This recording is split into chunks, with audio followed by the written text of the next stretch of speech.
Welcome everybody to another episode of Jaws Diet by Jennifer A. Whitaker.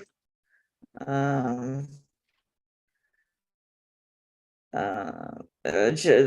show is a part of the World of Ability Podcast Network, and special thanks to Marcus, Jay, Zach, and Lawrence for allowing us to have this on their platform. Encourage everybody to check out all of our social media, and I'm going to pass it over to Jen to get us started.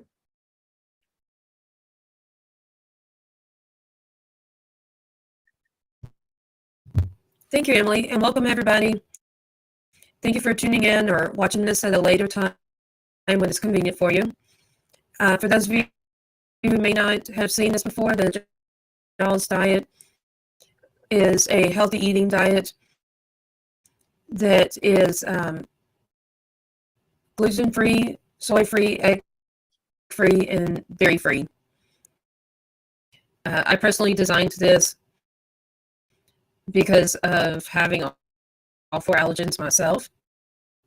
So I've had to find ways to eat healthy and at the same time stay free of those 4 allergens.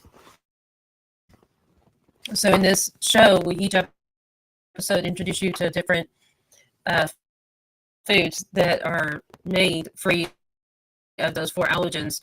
And some of them, like the Made Good brand we showed you in one of our recent episodes, actually has more than just the healthy bars that we told you about. And so if you haven't checked out some of our prior episodes, please be sure to do so, because all the different items we have mentioned in our episodes, even if it's stuff already made, like the nutritious bars of the No Cal brand and the Made Good bars and so forth, it's all allergen free, and some of it's free of more than just our 4 allergens. That said, today we're going to possibly have somebody join in, but for now, I'm going to get you started on today's recipe. For many of us, we like,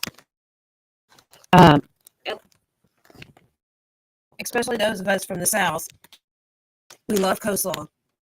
However, mayo alone, or mayonnaise, whichever you use, has at least egg, if not milk, in it. That said, I'm going to show you a healthy alternative to coleslaw. Coleslaw is based on using shredded cabbage. However, cabbage is considered a carbohydrate. So today I'm going to talk to you about using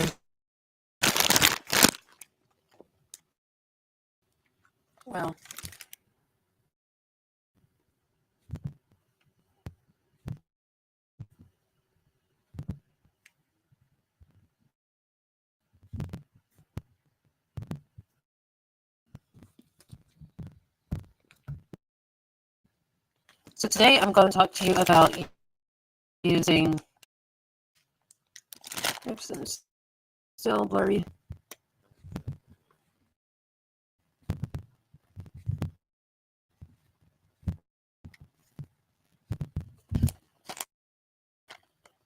Broccoli slaw. This is kind of like coleslaw as far as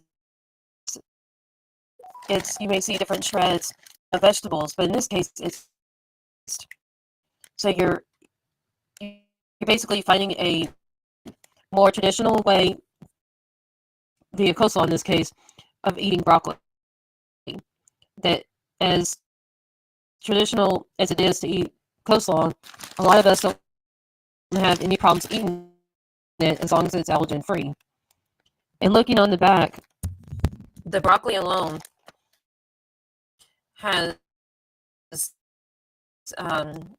7% fiber, 0 added sugar, 2 grams of protein, 4% of calcium, 4% of iron, 6% of potassium, only 1% of sodium, 0 cholesterol, and 0 fat. While 1 cup of this slaw has only 25 calories. Okay, so then you're asking me, how do you make broccoli slaw into coleslaw? Well, going back to the mayonnaise problem, I found Hellmann's vegan, they call it dressing and spread, but it's basically mayo made plant-based. So it's basically mayonnaise by Hellmann's that's vegan, or in other words, it's free of gluten, soy, milk, and egg. And this is what I use as my mayo-based substitute. And then after you have mixed, I say about 2 tablespoons, not smooth, but like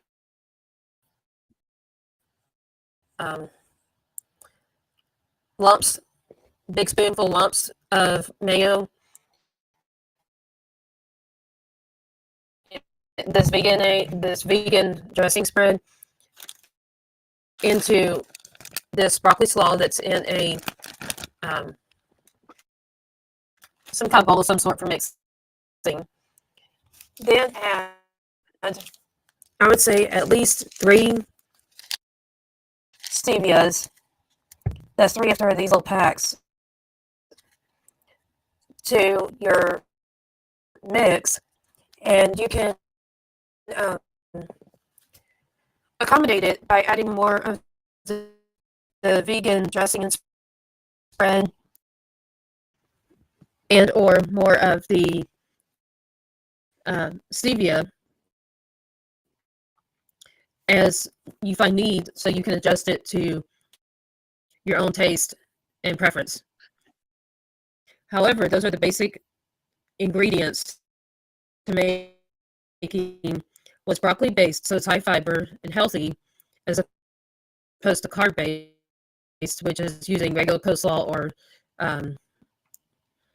cabbage based vegetable, and still being free of gluten, soy, milk, and egg. Any questions, anybody?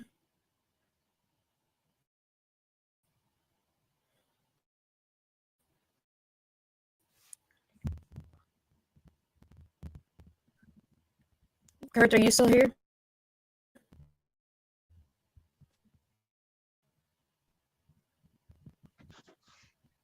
Kurt, are you still here?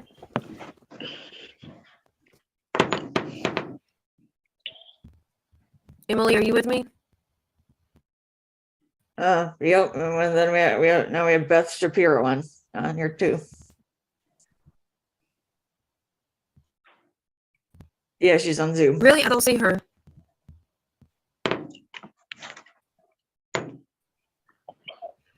Oh.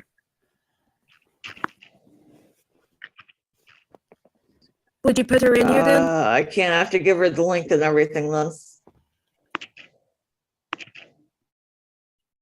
But unless if I do this. Oh wait, is she the one we're This.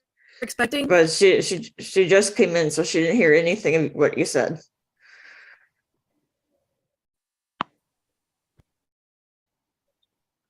Sure, I'll let her know what I just introduced. And hi, Beth. We are doing a podcast right now with Jennifer A. Whitaker.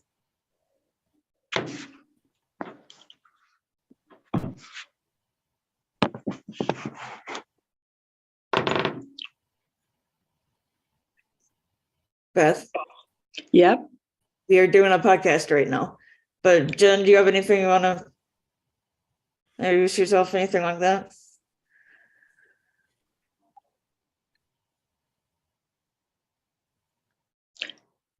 I'm not sure what you Yeah, well, can you put her on StreamYard so we can see her? I can't see who do we're that, talking to? Jen. Said she's on Zoom and we're on stream. She's on Zoom and you're on StreamYard. That means I have to give her the link and I don't know. We'll see if she can get in. Okay, I had to do it on my phone. I couldn't get the link to work. Yes, go to the link that's at the top of the. Wait, but Like the email I about? couldn't get the link to work on the computer. It Oh, you says didn't download, you weren't able to download it? You weren't able to download it?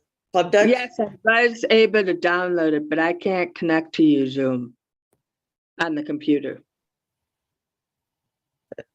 You go to the same link it's the same way you get it if you have your phone. Oh, she's on Yeah, Clubhouse no, then. that's fine. Yeah. I'll just use whatever is left in my phone battery. Oh. She's actually not on Clubhouse right now, Jen. She's on Zoom. The ability on Zoom.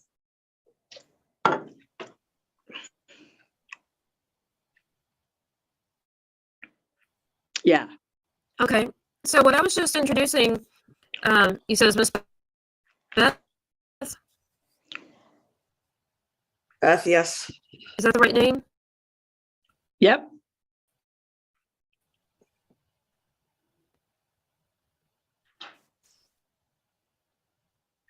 Okay.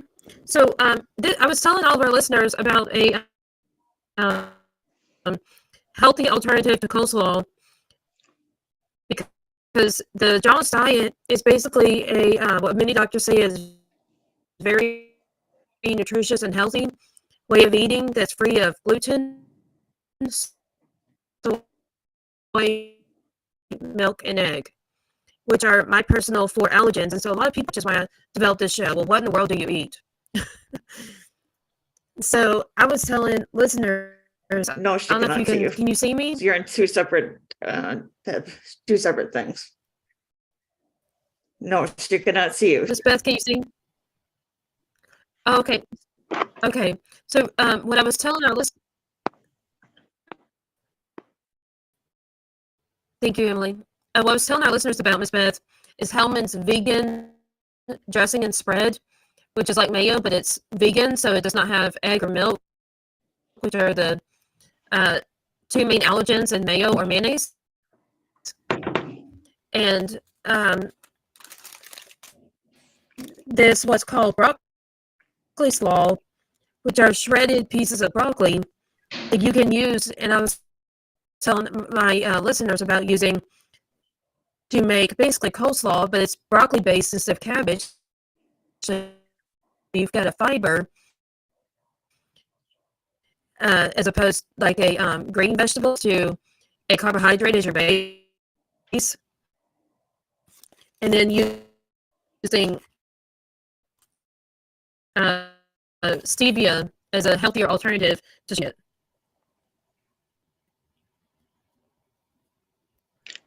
So would you tell us? That makes sense because I know you're talking about doing things. What you do and what you have to add about healthy eating?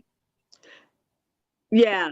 I know you were talking about not using milk, but I digest grass milk better than I do grain milk. So it makes sense what you're saying.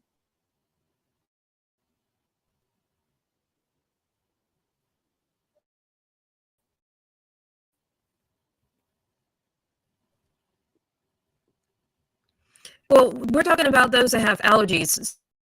So if it's an allergy, they can't have it at all. Oh, okay. I see what you mean. Yeah, I have allergies to some foods. Yeah. Because that's when I started off with how this is a diet free of the 4 major allergens: gluten, soy, dairy, and egg. Because I personally, those are my allergens, so I can't have them. It's not a matter of the preference; it's a matter of my body cannot digest it without having some kind of serious reaction. The whole reason for a show is that a lot of people ask me, "Well, what in the world do you eat?" So that's exactly what the show is about. The stuff that I do eat that's allergen free, but it's also a healthy diet.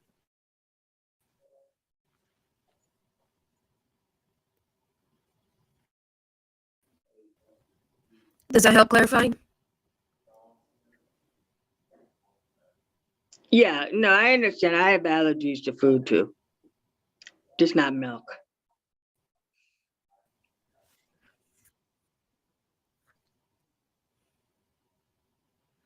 Oh, I thought you were saying that you do consume milk. Is milk one of your No, allergens? she has, Jen, she said she has allergies to other foods, but not, milk is not one of them.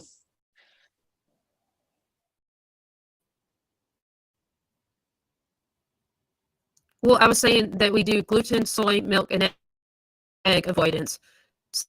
Yeah, she's So saying she, what are your Jen, she says she allergens, has miss? food allergies too, but milk is not one of, or your dairy is not one of them, one of her allergies.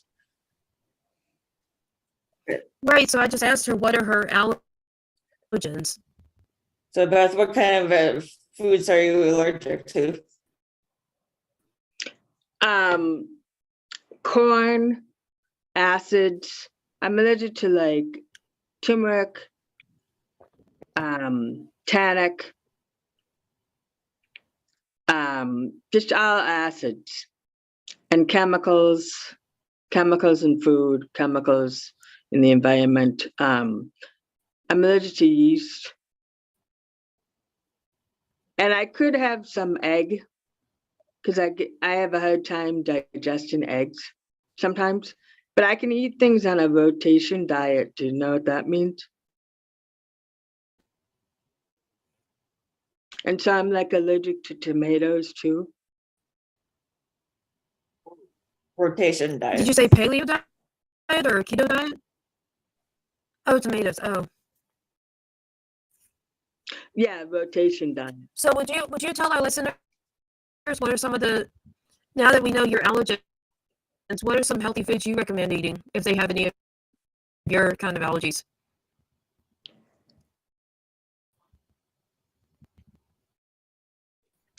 Flax or flax oil, flaxseed, maca,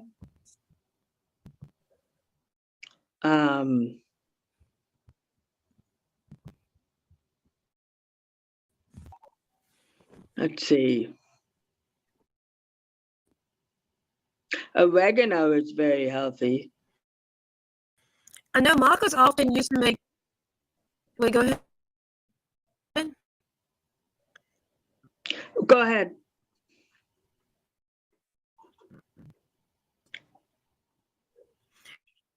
I was going to say, I know maca's often used to make tea. What do you do with it? Sometimes use it in smoothies, but I think there's other things you can do with it.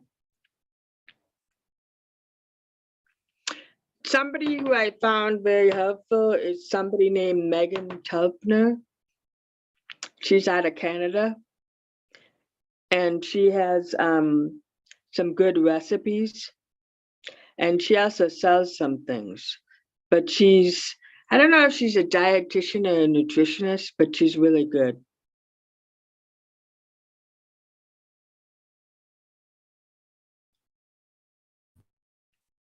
Yeah, will you work with Emily and try to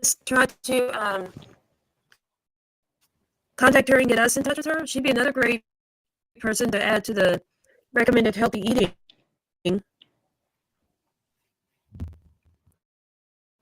So what were some of your other ingredients that you focused on with your diet and some ideas of what to make out of them, like how to use them?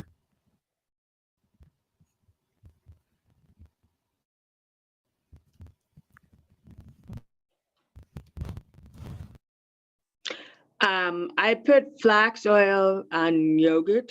Well, I can eat dairy. Can Emily not eat dairy?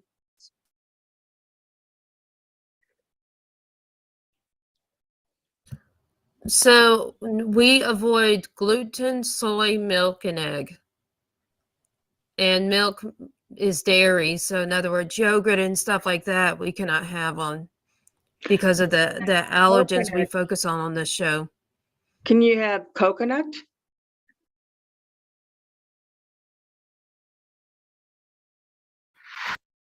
Yes, whether it's actual coconut fruit or it's dried coconut, like the snack that you get in the raisin oil, or it's say coconut milk. Like let's say, as some of us would use coconut milk as the milk replacement for say a coffee on a latte or something. Uh-huh. Because yes, that doesn't fall in dairy, gluten, soy, or egg. Right. Coconut dairy, you could get some yogurt made with coconut and put some flax oil on it, or some flax powder.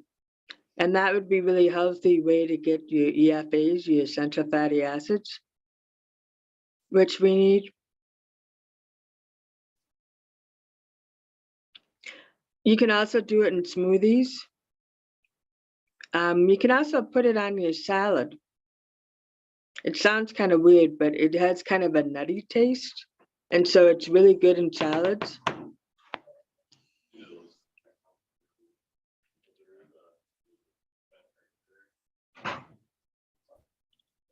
Do you mean the coconut milk, or do you mean the what sounds like a coconut milk based yogurt? Which I was wondering if it's maybe the So Delicious Oh, or I'm the Day sorry. brand that you're talking about. Yeah, I'm sorry if that was Of the yogurt? confusing. I meant the flax seed or the flax powder you can put in salad.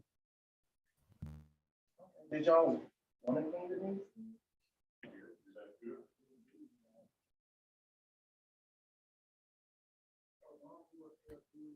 But the So coconut personally, I really love a lot with.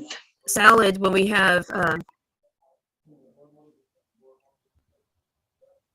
Well, the coconut milk you could use in what was that? smoothies too.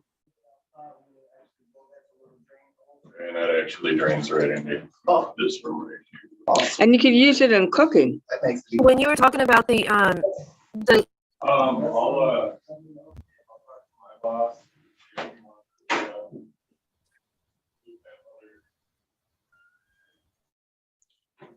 when you were talking about the seeds that you put on, or the coconut flakes or whatever that you're talking about putting on your salad, I gotta say, that sounds pretty delicious, because like I personally love to have roasted pine nuts on my salad. Yeah, It gives a that's crunch good to the too. That's salad. really good. Do you like capers?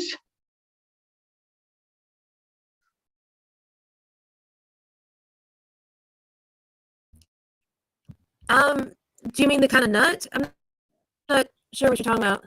Well, caper isn't a nut, it's a flower, and you can use that in salad too. It's kind of salty, but it's good with fish, if you can eat fish. A flour? Caper, Flour, like caper. is it in baking flour, or what kind of flour? I'm not sure. I don't know, but it's just, it looks like a ball, but it's a type of flour. I haven't researched it that much. But does it like is it like, are you saying how it's grown is the flour, but it's actually like this brown thing we often see at buffets, like salad buffets? I really can't answer that. I suppose we could Google it. I can Google it. Do you want me to do that? Sure. Okay. And maybe read what you find that describes what it is. So I wonder how many of our listeners also are kind of wondering, well, what exactly is that, even though it may be a great idea, right?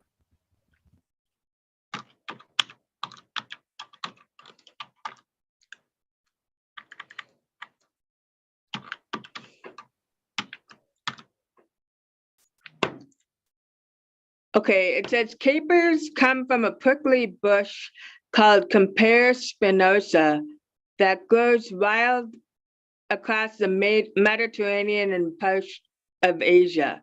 The capers we see in, let's see what else it says.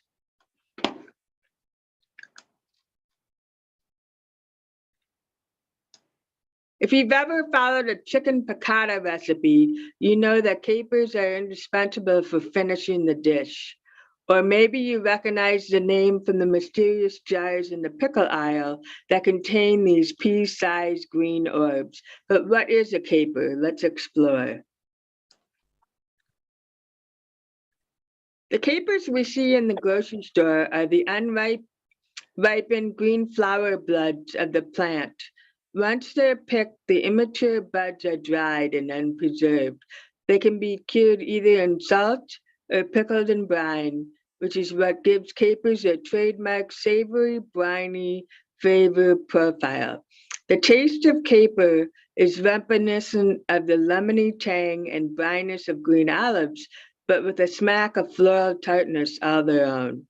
Because they're packed in brine, capers also boast a salty, savory flavor profile. So does that kind of give you an idea? They're used in Mediterranean cuisine, particularly in seafood dishes such as baked fish and pasta sauces, such as puttanesca sauce. But they also add a briny, savory, lemony hit to all kinds of dishes, like chicken piccata. They also provide a tangy counterpart to rich dishes such as hearty stews, lamb, and you don't want this, but or cheese. They're often served with appetizing spreads and to garnish bagels, cream cheese, and again, you don't want that, and lox. They're finely chopped. They bring a bright, briny backbone to tapenade. So it would be good in olive tapenade. Sauces, dressings, and compound butters. They can also be fried to create a crispy garnish. They come in different varieties according to size. They include nonpareils, which are about 1/4 of an inch wide or 7 millimeters in diameter and come from the south of France. You'll also see them labeled as French nonpareils. This is the smallest variety available, and they tend to have a more concentrated flavor and delicate texture. As a result, they tend to be more prized and have a higher price tag to match. And it kind of goes on from there, but does that kind of give you an idea?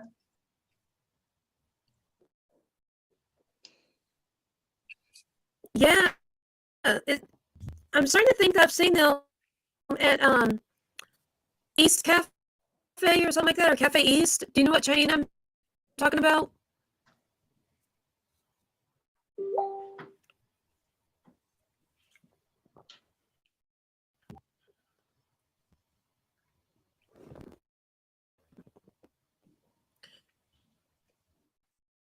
Or maybe that wasn't the name, but there's a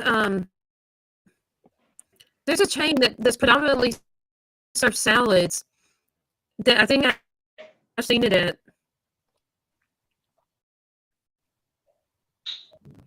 So what are some other ideas you have? Because I'm sure you've got some people looking up capers as a possible topping or cooking ingredient to say add to their seasonings for baked meat or pan browned meat, using olive oil instead of butter because of the allergens, because butter has milk. So, What about safflower? and in some oil? cases, it also has soy or egg, depending on the brand. What about safflower oil? Do what? Safflower oil? Yeah. So sunflower oil is great in replacement of butter. So is olive oil.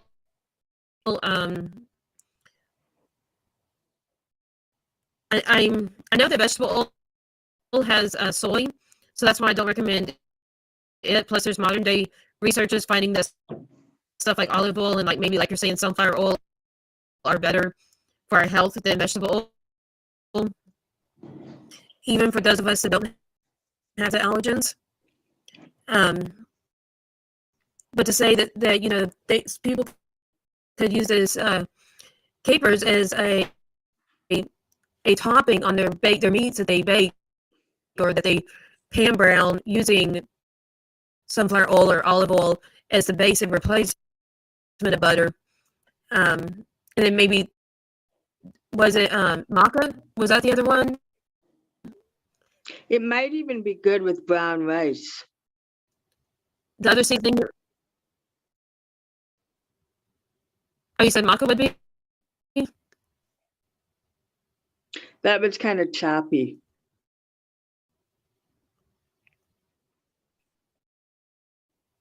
So was it maca, or what was the earlier seasoning? And I asked about bean and tea.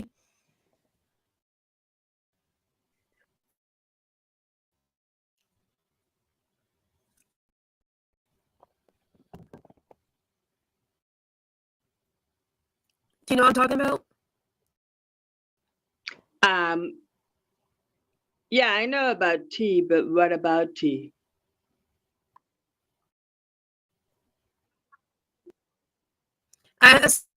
So was the other ingredient you talked about maca that I talked about Oh bean yeah, and tea? yeah, Was that called maca? yeah. Okay. So with this cooking, then people could also season their meat, or like you said, the rice that they boil in a pot of water, so then it gets allergen free. With maca, like you said, the rice would be great with maca on it, and then the grilled, pan browned, or baked meat would be great with the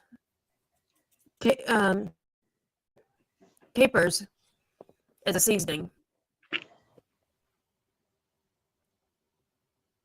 Yeah, that might be interesting. Garlic would be good. Oregano would be good. Maybe like a spicy seasoning, not too spicy, but it could be Cajun, or it could be just a little bit Cajun.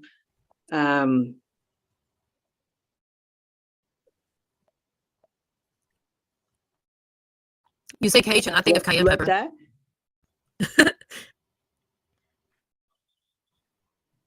When you say Cajun, I think of cayenne Yeah. pepper. I was trying to think of people from Louisiana. What do they call it? I don't know. I think it's too Alligator, maybe? early. I know in Louisiana they eat alligator, and they also eat frog legs. No. I'm trying to think. What are their people called? There's a spice like that. They're Cajuns. Huh?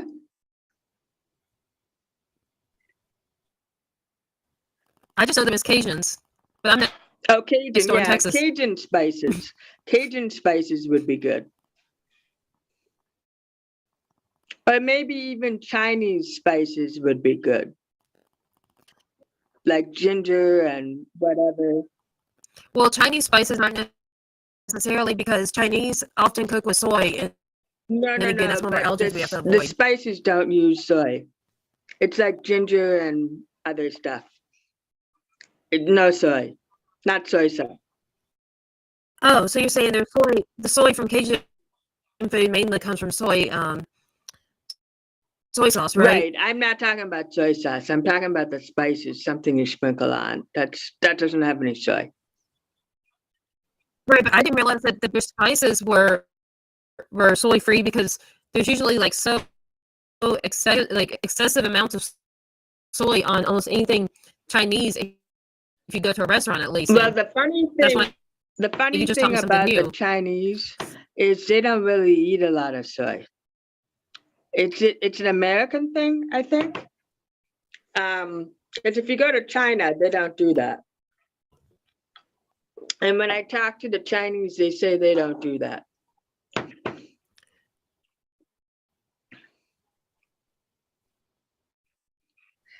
Well, I'm kind of reaching out to the everyday Americans, and for the everyday Americans, if you go to a Chinese restaurant, it's loaded with soy.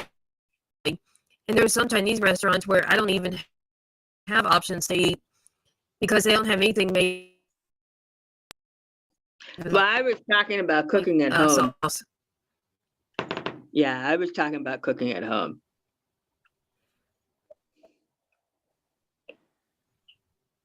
Right, but I guess what I'm saying is, there could be other people with that confusion because of the way that restaurants trend in the U.S. You see what I mean? I I was trying to do give see the- what you mean. Yeah.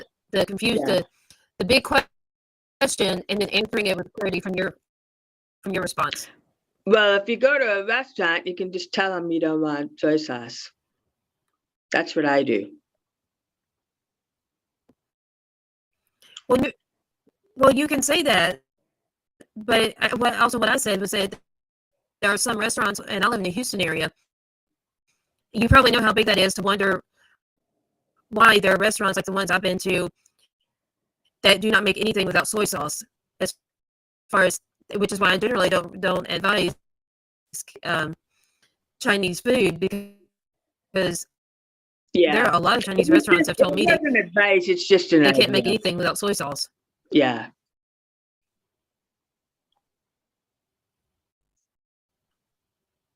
Well, it's still a topping that's then again goes to the soy allergy that I often cannot eat Chinese because of it not being made without soy.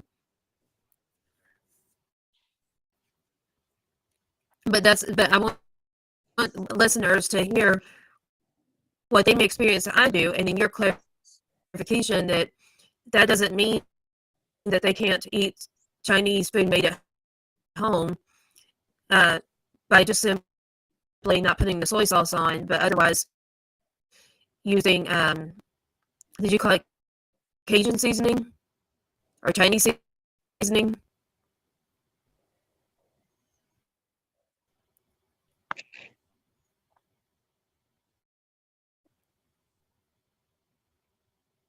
Did you call it Chinese seasoning, or what do you call that seasoning that the Chinese use?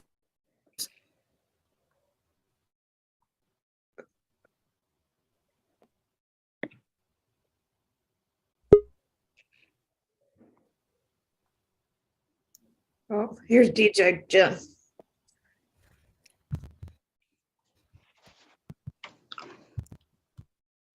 Hey, DJ. Hi, so sorry about that. It didn't populate my calendar. Interesting. Emily is She must have stepped away. and also I She's have to still check- on, she's still on Zoom, but she has her stepped mic away? open, so she must be doing something else. Oh, okay. Well, we were just talking about food options for people with gluten, soy, milk, and egg allergies. And I Beth? can't remember her name now. I'm so sorry, but Green the light. lady I was just speaking with that's in the background. Talk with him. She was talking to.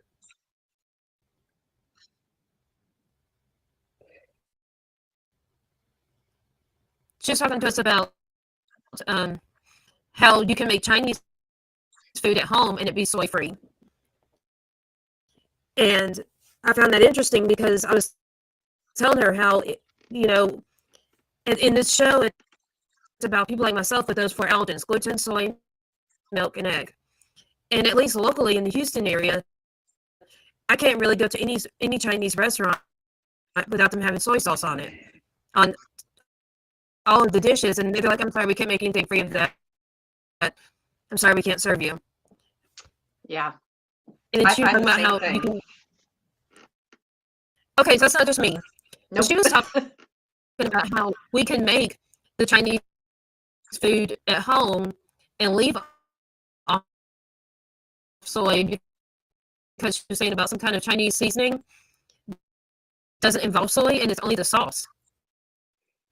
Yeah, So that's where we most of took off the the- dark sauces that they use to make Chinese food either have soy or they have gluten.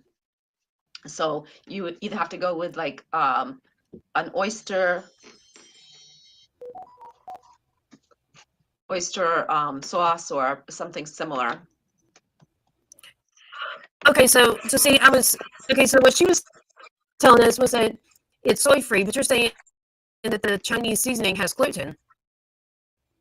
Most of it does, yeah. So if you're celiac, like the processed Chinese food is not something that you can do, but yes, if you make it at home from scratch, you can, but who has the time to do that? I don't know. I don't. That's not- I was wondering, but she was saying that if we make Chinese food at home, we can eat it without having gluten, soy milk, or egg. And I was thinking of, say, stir fry, because you got the I mean, it wouldn't be all the way stir fry because you wouldn't have the soy sauce, but you've got the gluten free and other allergen free rice,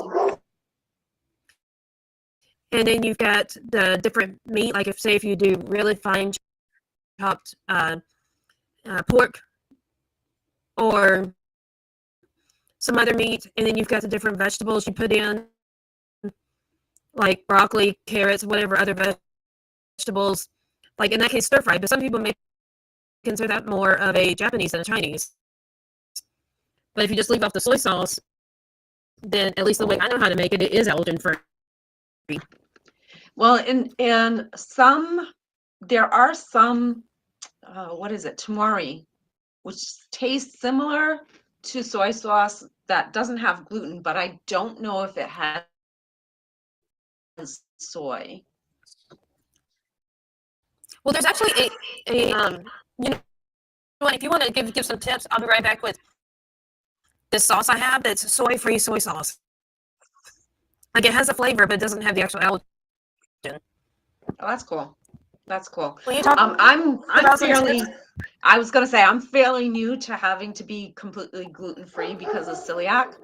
Right. And I have been mostly disappointed, especially if you're going out to eat. It gets so difficult because like you can go into a restaurant and they'll say, well, we can do anything gluten-free, just let us know what you want. But if they're still cooking it in the same kitchen, you're going to have cross-contamination. So if you're soy intolerant, meaning that, you know, it bothers you, but it's not an allergy, which physically affects you, most of the time you'll be fine. However, the more you expose yourself to that allergen, the more severe your reaction is going to become. And I've had that issue recently where I almost ended up in the hospital. It was such a bad cross contamination. So, you know, unfortunately, the onus is on us as the people that have that allergy to do our due diligence before we go. I typically have it so that I just I'll eat before I go to a restaurant. I'll eat at home, go to the restaurant. If they have something that I can eat, then, you know, great. And if not, no worries. I watch everybody else enjoy their food. But those restaurants that truly take allergies seriously and have like a separate kitchen, the chef has to change their jacket, gloves, everything, hairnet before walking into the kitchen. And when they walk out, changing back again. That's the kind of restaurant that you want to be supporting. But know that your food's going to take longer than anybody else's.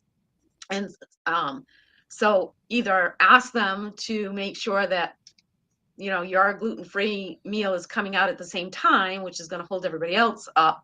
But you really need to understand that they thoroughly clean between every gluten-free meal they prepare, and a separate server will bring that out to you. And I really appreciate going to restaurants like that, even though it may take 45 minutes for me to get my meal and everybody else is finishing. They're not going to send me to the hospital. They really care about my health.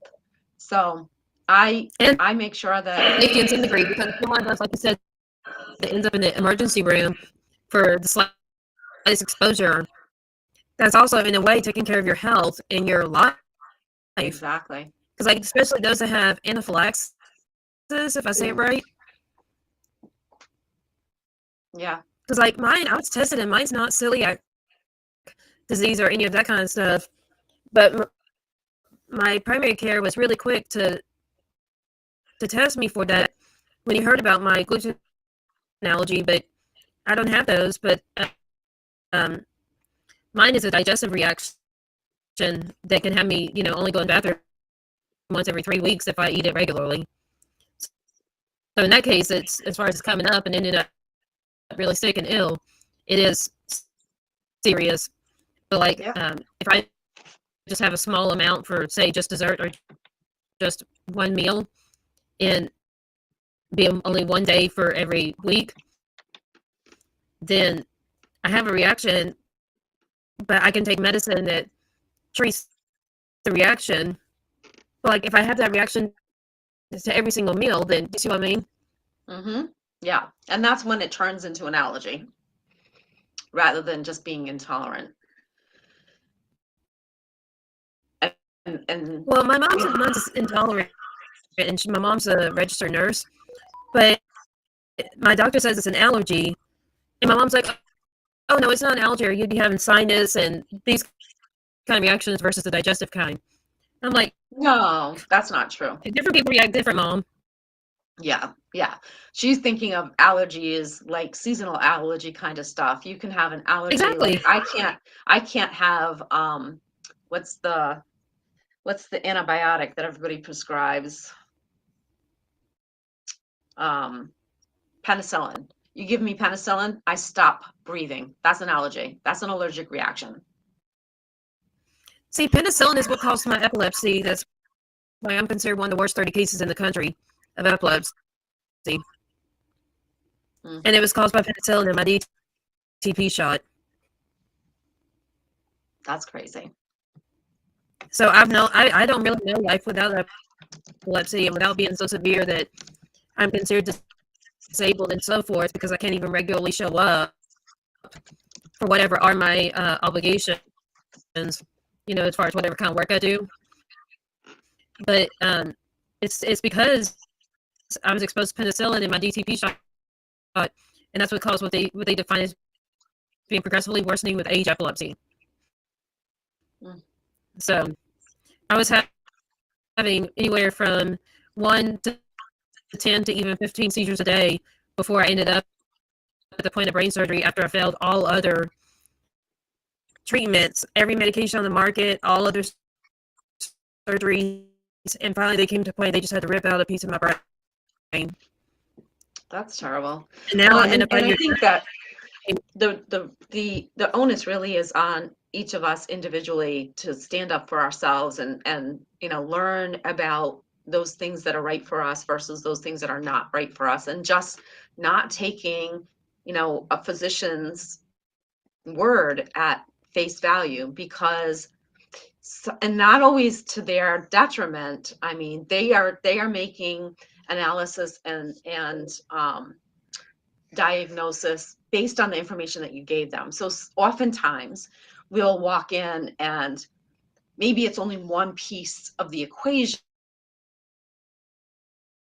that really bothers us, and that's what we share, and we don't share everything else because we don't think that it's important. Yet if we told them that in addition to getting completely bloated, having pains worse than childbirth, and having it cause you such a severe headache, you might think that, well, the severe headache isn't part of that, so I'm only going to talk about the bloating and the abdominal pain and anything that's due to that.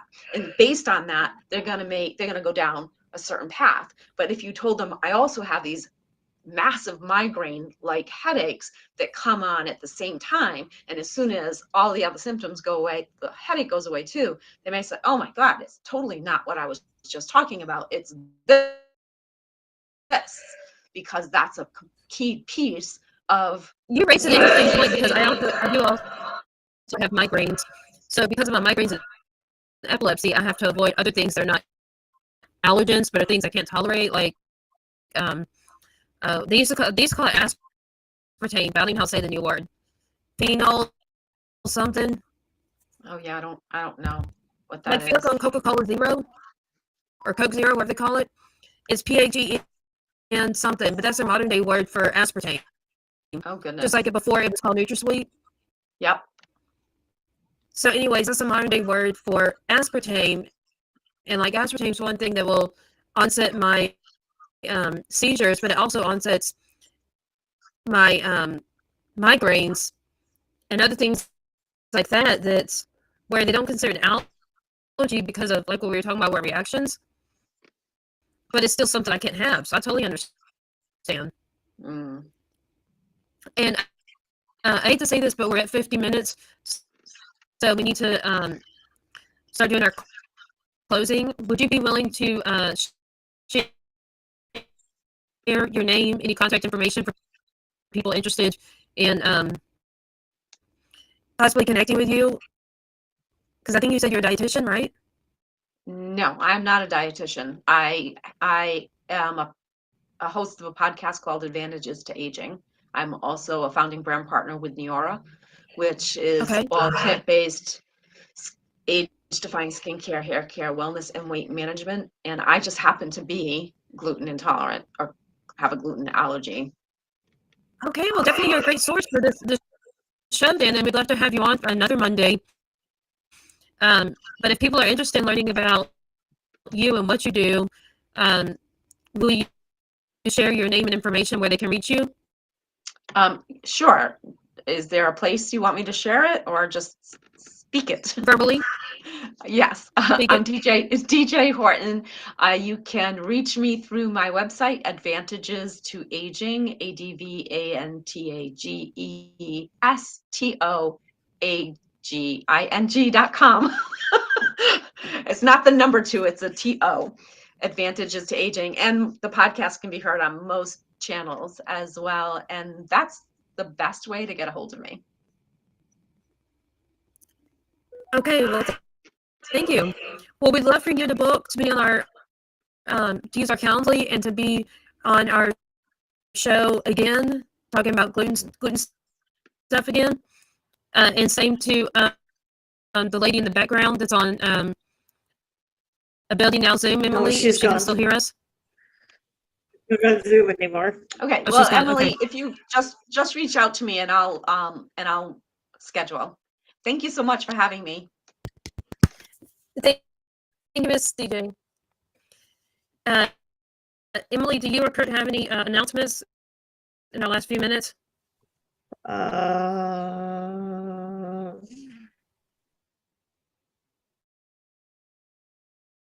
Not sure at the moment. Not thinking of anything. Okay, then I'll go ahead with mine. To all the viewers out there, if you'd like to help raise funds for us to produce more audiobooks, more podcasts, and help support our organization, please go to Facebook and look up in the group search Jen's Books and More 31 Fundraiser. That's JENNS books, the and symbol, not the word, MORE 31 Fundraiser. And it will say April 1st through April 12th. And you have to first go to facebook.com or your Facebook app, go under groups, and then search for Jen's Books and More 31 Fundraiser, which will say it's April 1st through 12th of 2023. If you don't make it in time, we will be having this again in October. But please go ahead and subscribe to that group so we can continue to bring you more podcasts, books, audiobooks, and so much more. If you would like to be on this podcast or see what else we have to offer, please go to linktr.ee/Jaws Coffee Chat.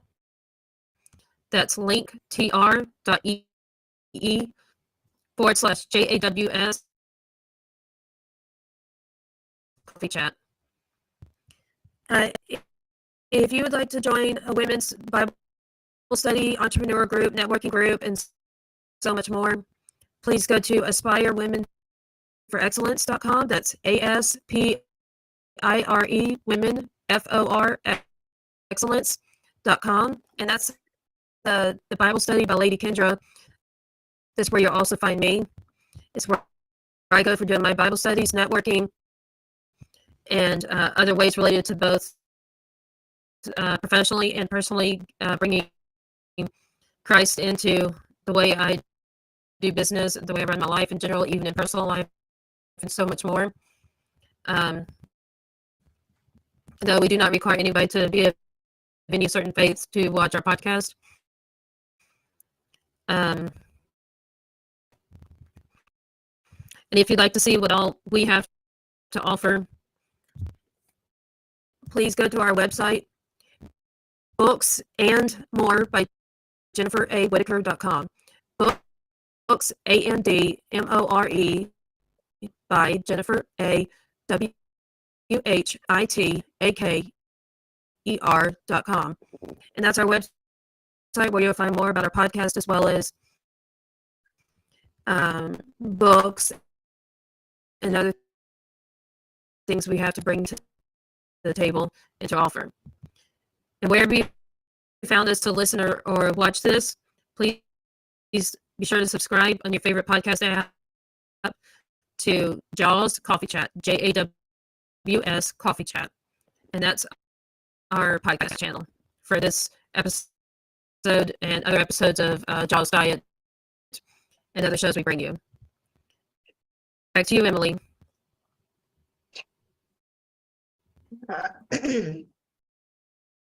You can also contact us through jawscoffeechat@gmail.com for any questions, comments, concerns, and so on. Through jawscoffeechat@gmail.com. We are here every Monday at 9 a.m. Central Time. I encourage everybody to join us or tune in whenever your schedule allows. Again, thanks to Marcus Hart of Transforming Media, Jay Stein of the Disability Channel, Zach Clayton of the PAC Channel, and Lawrence Wingate of Wingate Studios for letting us show this on their platform. And so on behalf of Jen, John, Kurt, myself, and the rest of the World of Ability Podcast Network, we wish you a safe and productive week and to stay happy.